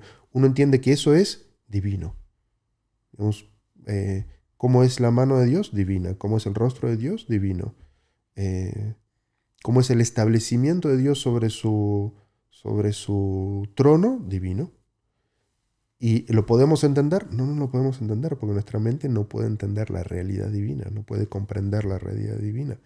Y ese fue el entendimiento del profeta sallallahu alaihi wasallam y de los primeros musulmanes, incluso cuando tenían que transmitirlo a otros idiomas, cuando recién empezaron a encontrarse los musulmanes con personas de otros idiomas, ¿no es cierto?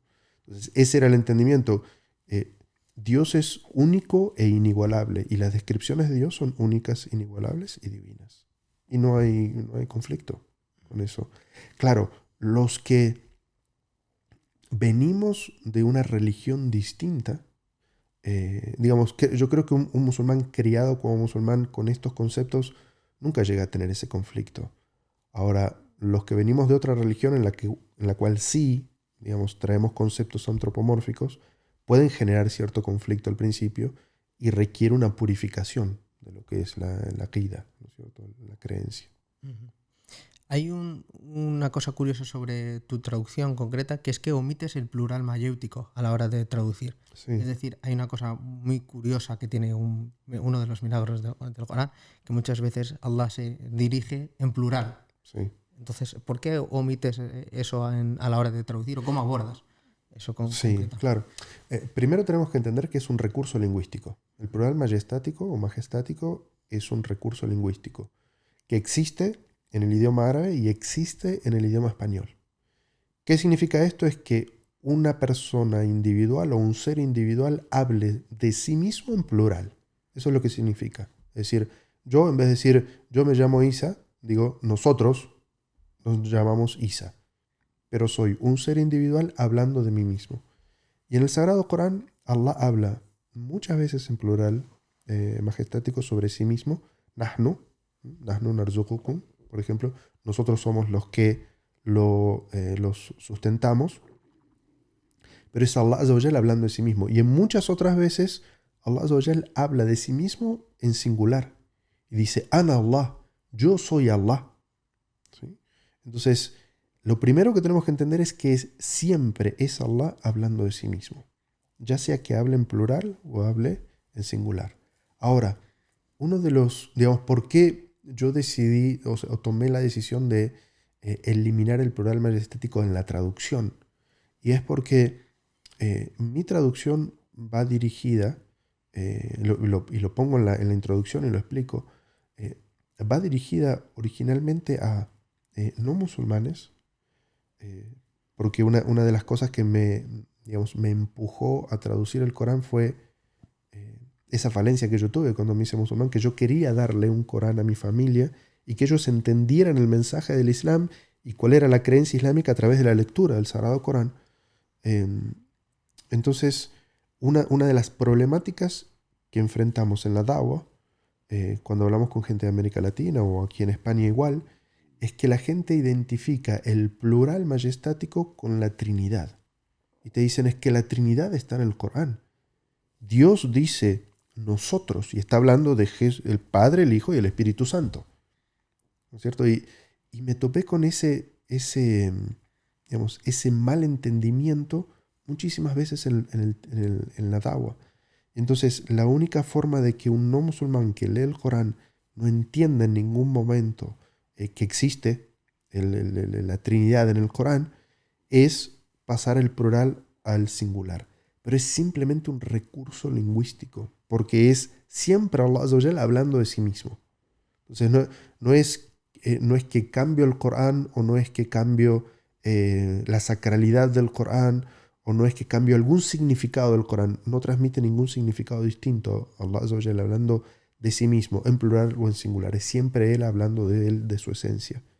Entonces, por eso fue que lo eliminé como una forma de evitar una confusión. ¿Algún momento concreto que recuerdes ahora mismo que te venga a la cabeza en ese proceso de traducción? Que te hayas quedado bloqueado de mente y no hayas podido avanzar. ¿Alguna sura? No, en este momento no. Pero hubo muchas veces que tuve que recurrir a otras personas, eh, a profesores de la universidad, a pedir que me explicaran, porque el simple hecho de leer en los libros de interpretación, hay versículos que aceptan, creo que cité algún ejemplo, como la palabra Qur'u, por ejemplo, aceptan eh, muy distintas interpretaciones y entonces cualquiera sea la interpretación que termines poniendo, va a haber personas que van a considerar que lo tradujiste bien y personas que consideran que lo tradujiste mal. Entonces hubo, claro, como fue una traducción que duró prácticamente 5 años, yo tenía un archivo en el cual decía unificar al final. Así se llamaba este archivo. Entonces, a leyes que, digamos, tenía que tomar alguna decisión, las iba postergando, o palabras que tenía que tomar una decisión de cómo las traducía, las iba postergando hasta que pudiera tener toda la traducción en mi cabeza.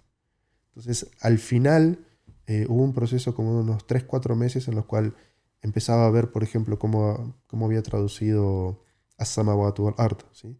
Los cielos y la tierra, cómo lo había traducido a lo largo de todo el libro. Entonces, y empezar a unificar esos criterios, cómo había traducido la palabra salah o salat o zakat, o sea, muchos términos que los podía haber traducido de forma distinta. Entonces, ese proceso al final fue interesante.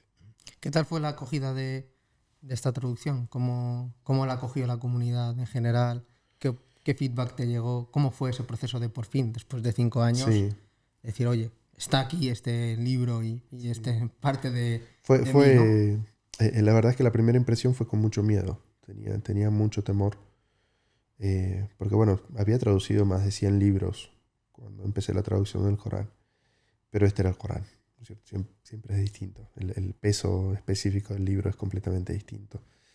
Pero, eh, alhamdulillah, digamos, la traducción ha tenido, por la gracia de Allah, mucha aceptación. Ya van 8 millones de copias, alhamdulillah. La enorme mayoría para distribución gratuita. Y la primera traducción, además, la primera edición, eh, fue hecha al español de América Latina, que fue la primera en su tipo. Todas las traducciones previas siempre habían sido hechas al español de España. Así que bueno, mucha gente en América Latina la recibió muy bien, alhamdulillah. Muchas personas, eh, hay un email que yo pongo en la traducción que digo, si tiene algún comentario, alguna sugerencia, por favor envíela aquí. Y también a través de las redes sociales mucha gente decía que es la primera vez que podía conectarse con el Corán a través de esta traducción. Como que tenía algo distinto que los llevaba a un punto de intimidad con el texto que no habían conseguido antes. Y alhamdulillah, eso es como muy... eh, como una recompensa de Allah Azza wa Jal, el poder sentir eso, que la gente puede conectarse con el mensaje del Corán a través de esa traducción. Y después como de 5 años de la primera impresión se hace una adaptación al español de España. Mucha gente empieza a decir, no puede ser, o sea, queremos una adaptación al español de España", así que unos lingüistas de aquí de España hicieron esa adaptación. Y también ha sido revisada muchas veces. En este momento se le está haciendo una revisión, o hay un consejo de sabios que está haciendo una revisión del Corán, eh, para darle un sello de aprobación. Y hay varias maestrías que se han hecho estudiando esta traducción sobre distintos temas. Eh, hay una hay varias que se hicieron en la Universidad del Azhar, la Universidad del Azhar tiene una facultad de idiomas, entre las que está el idioma español, y varias tesis de maestría han sido estudiando distintos aspectos de esta traducción. Y una de esas es tomaron 5 traducciones distintas y analizaron cuál de esas traducciones transmitía mejor el significado de las aleyas jurídicas, es decir, aquellas que tienen que ver con el ahkam, con el halal y el haram. Entonces la conclusión final de esta tesis es que esta traducción es la que mejor transmitía el espíritu de lo que querían decir las aleyas en el idioma árabe. Así que, alhamdulillah, esperemos que Allah Azza wa Jalla lo acepte. Amén. Mashallah. Aprovechando que has hecho esta traducción y que has tenido este gran reto por delante, ¿no te ha surgido el gusanillo de hacer también una interpretación a mayor, incluyendo todas estas diferentes opciones que me estabas comentando? Lo estaba pensando y digo, mira, ya he hecho el trabajo de pasar una vez, de añadir más esos significados y que a lo mejor el lector, pues oye, llegue y sea un tefsir, ¿no? Una especie de tefsir en español, más voluminoso, con las diferentes diferencias de opinión. Lo cierto es que digamos, en la carpeta que tengo en la computadora dice versión de lectura. Esta versión es una versión de lectura. Si bien tiene como 4.000 comentarios, ¿no es cierto?, pie de página, es una versión de lectura. Y tengo otra carpeta que dice versión de estudio, en la que, bueno, voy a lo largo de los años volcando todo lo que puede ser así como forma de entender en más profundidad los versículos del Corán. No sé si voy a lograr, digamos, como obra personal, ¿no es cierto?, llegar a completar todo el Corán, pero creo que en algún momento empezaré a publicar algunas investigaciones sobre interpretación. De todas maneras, alhamdulillah, ya he terminado de traducir un primer, se llama Tafsir Mukhtasar. Una organización hizo una breve explicación de los significados del Corán y alhamdulillah terminé de traducirlo. Actualmente estoy traduciendo un tafsir que se llama Tafsir as-Sa'di, que es de un sabio del siglo pasado, que es un tafsir, digamos, una explicación lingüística del Sagrado Corán. Y hay un proyecto para el año que viene empezar a traducir un libro que se llama Al-Misbah al-Munir, que es un resumen de Ibn Kathir. Misbah al-Munir son 3 volúmenes, es un libro grande. Va a llevar un par de años traducirlo. En el cual se le quitan al tafsir de Ibn Kathir, que es uno de los tafsir por excelencia. Tendría unos 5 o 6 tomos si no estuviera resumido. Pero el tafsir de Ibn Kathir él lo hace para estudiantes de conocimiento. Entonces cita allí hadices auténticos, también algunos hadices que son débiles. Cita algunas israeliyat, es decir, historias de religiones anteriores. Y algunos temas lingüísticos. Ibn Kathir cita a veces algunos versículos que para su correcto entendimiento necesitan análisis sintáctico de la oración, él la hace. Y claro, cuando vamos a trasladar eso a otro idioma, eso deja de tener un sentido, ¿no es cierto?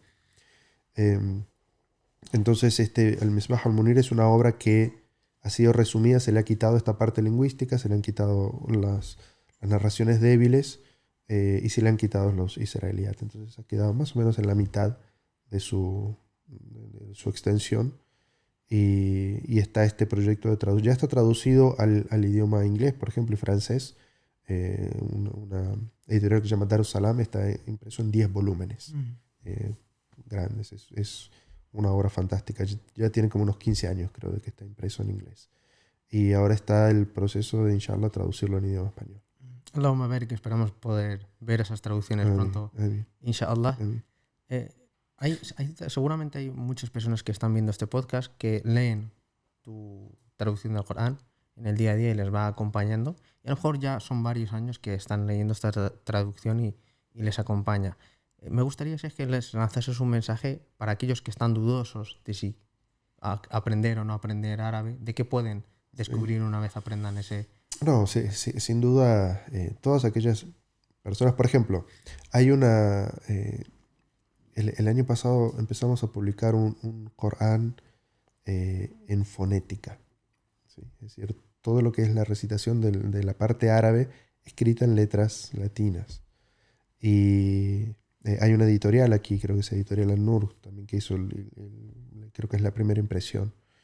Eh, y yo siempre digo que aprender 28 letras, a leer 28 letras del idioma árabe es mucho más fácil que el esfuerzo que significa leer árabe en letras, digamos, españolas, ¿no es cierto? Eh, y para todas aquellas personas que tengan la posibilidad de estudiar el idioma árabe para acceder a los secretos o cosas sutiles a las cuales uno solamente puede entender desde el idioma de la revelación, yo lo recomiendo 100%. Pero también entiendo que no es la realidad de todas las personas. Eh, Hay personas que no viven en un lugar donde haya digamos, eh, puedan tener acceso a un profesor de idioma árabe. Hay gente que no se lo puede permitir económicamente. Hay mucha gente que se convierte al Islam o vuelve a ser practicante religioso cuando ya tiene más de 50 años. Y aprender un idioma después de los 50 años es, digamos, neurológicamente muy complicado. Eh, entonces, para toda esa gente que no tiene posibilidad de estudiar el idioma árabe, digamos, pensando en toda esa gente que hacemos las traducciones, pensando en esa gente que no tiene posibilidad de conectarse con el idioma árabe, que pueda hacerlo a través de una traducción en su idioma. Vamos al siguiente bloque, vamos a hablar de Islam en Hispanoamérica, Latinoamérica, como prefieras. La verdad es que a nivel personal desconocía, yo desde hace tiempo, porque claro, de esta perspectiva eurocentrista, ¿no? Pensábamos que el Islam solo está en el mundo árabe y como mucho un poco en Europa, pero desconocía que había Islam en Latinoamérica, y a raíz de ti y a raíz también de, gracias a nuestros oyentes, hemos visto que mucha gente de Perú nos escribe mensajes desde Colombia, desde Argentina, desde México. Cuéntanos un poco cómo ha sido ese desarrollo del Islam en Latinoamérica, cuál es la situación actual, Sí. retos que tenéis. Yo creo que en idioma árabe hay una frase, dicen al-Qarratul Mansiyah, o el continente olvidado. Porque lo cierto es que incluso en la época de los sahabas mismos, el Islam llegó a todos los otros continentes, ¿no es cierto? África, Asia, Europa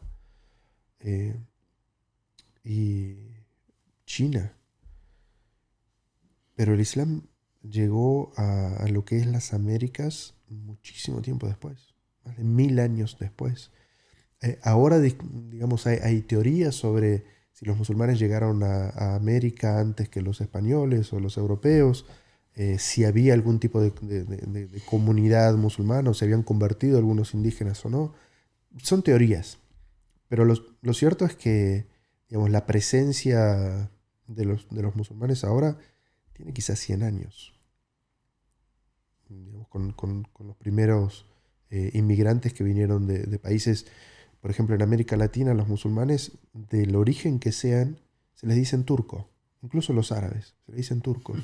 Y es porque ellos llegaban con pasaporte del Imperio Otomano.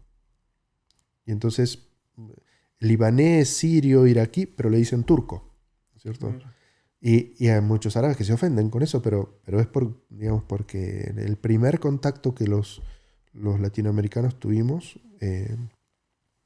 y ellos venían con ese pasaporte. Y hubo también generaciones, digamos, muchos inmigrantes que venían muy jóvenes y venían con la intención de regresarse. Nunca podían regresar a aquella época. Incluso mi abuelo, cuando emigró de España a Argentina, emigró en barco, viajando más de un mes en barco.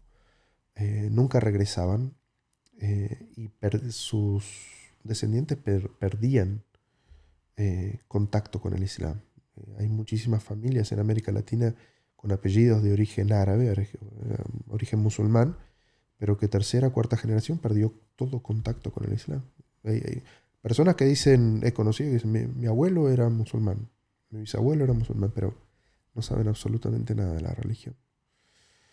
Y en la actualidad, las comunidades en Estados Unidos y bueno, más en América Latina están conformadas prácticamente en igual proporción entre inmigrantes o hijos, segunda o tercera generación de inmigrantes y conversos. Hay muchísimas personas en América Latina convirtiéndose al Islam. Subhanallah. ¿Cómo se mimetiza el Islam en Latinoamérica? En el sentido de que cada país tiene su costumbre, su Sí, cultura. sí. Por ejemplo, el Islam de Marruecos es muy diferente al Islam de Afganistán o el Islam de Arabia Saudí en vestimenta, en formas, en tratos. ¿Cómo hace el Islam para mimetizarse en las costumbres locales de cada país y adaptarse ahí? Bueno, eh, América Latina en general, incluso Estados Unidos, eh, nosotros celebramos mucho la diversidad. Eso es lo que es propio de nuestra identidad. Eh, Porque, claro, bueno, están los pueblos originales, originarios, los indígenas, pero después todo el resto somos inmigrantes en esa tierra. Tanto los afrodescendientes, los que fueron llevados como esclavos y luego quedaron libres, como todos digamos, inmigrantes que vinieron, muchísimos de Europa y algunos de Asia también. Todos los países de América Latina, Estados Unidos también, celebramos mucho esa diversidad. Cada país tiene un día en el cual tiene distintos nombres, pero el Día de las Comunidades, por ejemplo, en el que cada comunidad de cada país desfila con sus comidas tradicionales, sus ropas tradicionales, su música tradicional, su baile tradicional, y es algo como de admirar, ¿no es cierto? Argentina tiene una frase que dice es un crisol de razas. Es decir, nosotros no somos una única raza, somos un crisol de razas. Es decir, somos un lugar lleno de distintas razas y todos convivimos. Por supuesto que tenemos mucho que aprender en América Latina sobre respeto a las identidades, pero creo que digamos, algo que es muy de nuestra identidad es que celebramos la diversidad. Entonces yo creo que el musulmán en ese aspecto que ha emigrado no se puede sentir tan perseguido con digamos, ese tema se tienen que asimilar, se tienen que integrar, ¿no es cierto? Lo que quieren decir es, dejen su identidad, pierdan su ropa, pierdan sus costumbres, todos tienen que ser iguales, ¿no es cierto? Eh, en América Latina, si una persona trae ropa eh, de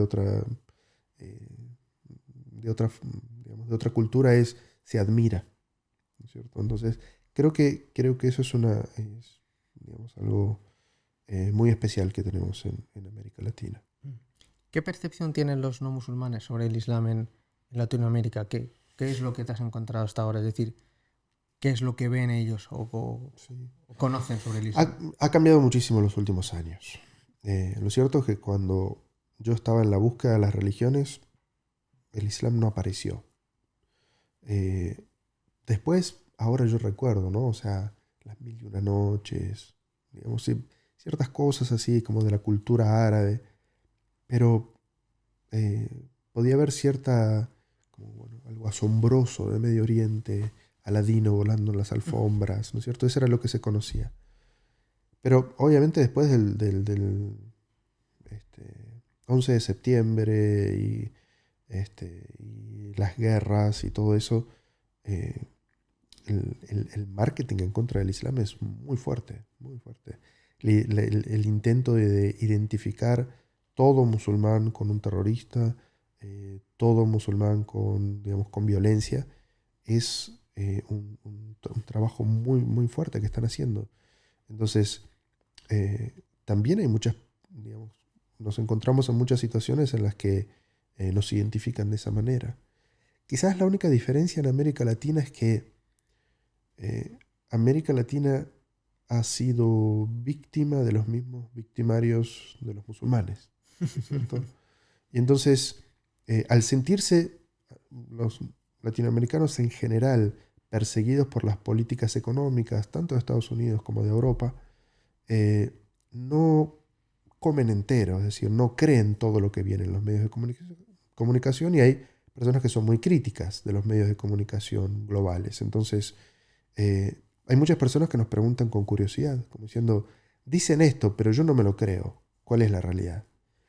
lo cierto es que los musulmanes somos muy pocos en América Latina, comparado con Estados Unidos o con Europa. Entonces, la posibilidad de que un latinoamericano se encuentre cara a cara y tenga posibilidad de charlar con un musulmán también son muy pocas. Pero, digamos, con todas aquellas personas que tienen un pensamiento crítico, cuando uno se encuentra con ellos, existen muchas posibilidades de diálogo. Y tuve em, una experiencia personal muy grata. Hace ya unos 8 años fui a un encuentro con un grupo de indígenas en la Sierra Nevada de Santa Marta. Comentaste que habías visitado ese lugar. Hay una montaña, un grupo de montañas que se llama la Sierra Nevada, y ahí viven 4 etnias de indígenas, y ellos viven muy apartados del hombre blanco, no quieren mucha conexión con el hombre blanco, siguen teniendo sus propias vestimentas, construyen sus propias casas, su propia alimentación. Y en un momento, entonces el gobierno quería dar unas licencias mineras para que, digamos, la minería extraigan ciertos minerales en esas montañas. Entonces, estos indígenas convocaron a todas las personas de buena voluntad para que hiciéramos una manifestación para pedirle al gobierno que respete ese espacio donde vivían los indígenas. Entonces, un grupo grande de nuestra comunidad de musulmanes fuimos ahí, acampamos durante varios días para apoyar de que digamos, el gobierno no diera estas licencias mineras. Y entonces tuve oportunidad de encontrarme digamos, con los líderes de algunas de estas etnias, y ellos en un momento, en un diálogo que teníamos a través de un traductor, porque ellos digamos, no hablaban español, me dicen algo así como, yo sé que ustedes no son lo que ellos dicen, sino que ustedes son víctimas como somos nosotros. Y eso fue, digamos, una experiencia muy satisfactoria, sentir digamos, que personas que hace muchos años están luchando por su libertad, por su identidad, sabían que ellos, digamos, que todo lo que decían de nosotros no era cierto, porque eran los mismos medios que habían demonizado la identidad indígena durante tanto tiempo. ¿Y cuáles son, Sheikh, los principales retos que se encuentran los musulmanes o que te encuentras a la hora de expandir el Islam en Latinoamérica y dar a conocer el mensaje? Bueno, como te comentaba, hay mucha publicidad en contra, ¿no es cierto? Entonces, creo que en el momento de hacer da'wah, de dar da'wah, nosotros tenemos muchas actividades como mezquitas abiertas o mesas de da'wah, o recibimos colegios o universidades que vienen a visitarnos a la mezquita, que quieren que les presentemos el Islam. O a veces colegios nos llaman y nos dicen, nosotros tenemos una hora cátedra en la cual enseñamos en religión. Por ejemplo, en Colombia se cambió la educación religiosa en los colegios públicos. No hay educación religiosa, sino que se muestran las religiones del mundo, se enseñan todas las religiones del mundo. Entonces, cuando ellos tienen que enseñar Islam, consideran más fácil para ellos llamar a la mezquita y decir, no, nos pueden mandar un profesor que le enseñe a nuestros alumnos qué es el Islam. Entonces, necesitamos más personas preparadas para poder dar estas clases, para poder hablar con las personas en la calle. Y un desafío muy grande que tenemos es la transmisión del Islam a la siguiente generación. Es decir, hay muchas personas que se convierten al Islam, pero el hecho de que puedan transmitir el Islam a sus hijos y que la siguiente generación siga siendo musulmana, es el desafío que estamos encontrando en este momento. Entonces, estamos trabajando en la dirección de crear contenidos para niños, contenidos para jóvenes y contenidos educativos para colegios musulmanes, ya sean colegios completos o simplemente horas de estudio por la tarde. Inshallah, esperemos que se facilite la situación. Amén. Amén. Hay una cuestión concreta, que es que cuando uno se convierte, el círculo a la hora de convertirse, bueno, a convertirse o a revertirse más bien. Espera un segundo, perdón. Que es que me está... Vale. Ya sé tú me bloques, es el siguiente bloque. Ahora Está bien, está bien. Estaba pensando y digo, me estoy saltando al siguiente bloque y la estoy liando. Vale. Pues nada más es para hacer decir. Pues, Sheikh, tenemos unas siguientes preguntas que las vamos a poner para el Zoco, que es nuestra comunidad. Tenemos una comunidad privada, aquellos que nos están apoyando y pagan una suscripción. Y tienen muchas preguntas, en mayoría que tenemos son hermanos y hermanas conversos, de cómo vivir el día a día con una familia cristiana, cómo poder hacer para lidiar con ello, que lo haremos en el siguiente bloque para todos aquellos que estéis en el Zoco. Si no estáis, podéis apuntaros en el link de la biografía. Y nada, darte muchas gracias por haber estado con nosotros en esta entrevista. Bueno, mi hermano, te pido disculpas en su parte, que no podía estar, se ha quedado aquí su hueco vacío. Sí, sí. Gracias por toda la labor que haces. Espero que Allah te dé mucha baraka en tu trabajo. Espero que puedas llegar a más personas y espero que el Islam en Latinoamérica pueda llegar a más personas. Déjanos, por favor, cómo pueden contactarte aquellos hermanos latinoamericanos que a lo mejor tienen alguna duda, o a lo mejor también son de Colombia, o quieren hacerte llegar algún... A lo mejor para hacer la shahada contigo. Sí, sí, claro. Es a través de las redes sociales. Facebook y Instagram. M-Isa García o Isa García. Suelo revisar los mensajes y alhamdulillah, hay muchas personas que me han escrito como diciendo quiero hacer la shahada contigo y lo hacemos en videollamada. Alhamdulillah. Sí. Por cierto, para terminar ya, y estamos en la última bloque de la despedida en sí, cuéntanos algún proceso, alguna historia que hayas vivido en ese proceso de dar da'wah que se te haya quedado marcada, o de alguna persona haya conocido el Islam y que te hayas acordado de esa historia y que lo hayas vivido como un momento mágico. Bueno, cada shahada es especial. Siempre me emociona cuando una persona dice la shahada. Pero hubo una simpática que me pasó hace poco. Y es que después de que termino la khutba en mi mezquita en Barranquilla, se me acerca una persona y me dice, Sheikh, ¿se acuerda de mí? Estoy listo para hacer la shahada, ¿no? Y yo lo miro y no recuerdo haberlo visto. Y entonces como que la persona se percata de que no lo estoy identificando y me dice, ¿no se acuerda de mí? Yo vine hace 10 años y estuvimos 2 días charlando. Y ahora estoy listo para hacer la shahada. Subhanallah. ¿Cierto? Y yo dije, bueno, hagamos la llegada ya en este momento antes que te tomes otros 10 años, ¿no es cierto?